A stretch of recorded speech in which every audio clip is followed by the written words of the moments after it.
দীর্ঘ সময় ইসরায়েল ও ইরান তাদের মধ্যকার চলা ছায়াযুদ্ধ চালিয়ে গেছে প্রক্সি বাহিনী, গুপ্তচর এবং অসামরিক গোপন উপায়গুলো ব্যবহার করে। তবে চলতি বছর গাজা যুদ্ধের রেশ ধরে এই দুই দেশ একে অপরের উপর হামলা করার মাধ্যমে ছায়াযুদ্ধের ইতি টানে। সম্প্রতি শোরগোল উঠেছে যে এই দুদেশের বৈরিতাকে আরও অবনতির পথে নিয়ে গেছে সিরিয়া, যার ফলশ্রুতিতে ইসরায়েলের যুদ্ধবাজ প্রধানমন্ত্রী বেনিয়ামিন নেতানিয়াহু সিরিয়ার বর্তমান অন্তর্বর্তীকালীন সরকারকে হুঁশিয়ারি দিয়ে বলেছেন, ইরানকে প্রশ্রয় দিলে ভুগতে হবে। হ্যাপাটে নেতানিয়াহু মঙ্গলবার আরও বলেছেন, সিরিয়ার নতুন অন্তর্বর্তীকালীন সরকারের সঙ্গে ইসরায়েল সম্পর্ক স্থাপন করতে চায়, কিন্তু ইসরায়েল রাষ্ট্রকে হুমকি দিলে তারা আক্রমণ করতে দ্বিধা করবে না। মঙ্গলবার এক ভিডিও বিবৃতিতে নেতানিয়াহু বলেন, সিরিয়ার অভ্যন্তরীণ বিষয়ে হস্তক্ষেপ করার কোনো ইচ্ছা আমাদের নেই, তবে আমরা অবশ্যই আমাদের নিরাপত্তা নিশ্চিত করার জন্য যা প্রয়োজন তা করতে চাই।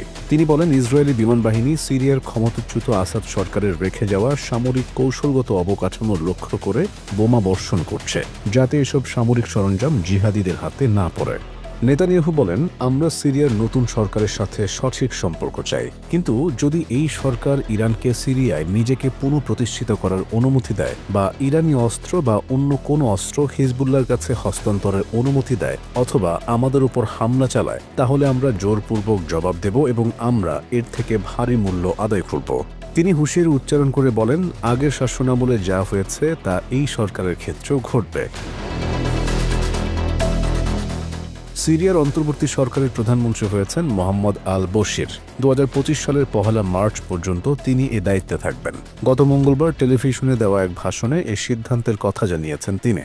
নতুন প্রধানমন্ত্রী হিসেবে সিরিয়ায় এখন রাজনৈতিক অস্থিতিশীলতা এবং যুদ্ধ বিধ্বস্ত অঞ্চলগুলো পুনর্গঠনের চ্যালেঞ্জ মোকাবেলা করতে হবে মোহাম্মদ আল বশিরকে।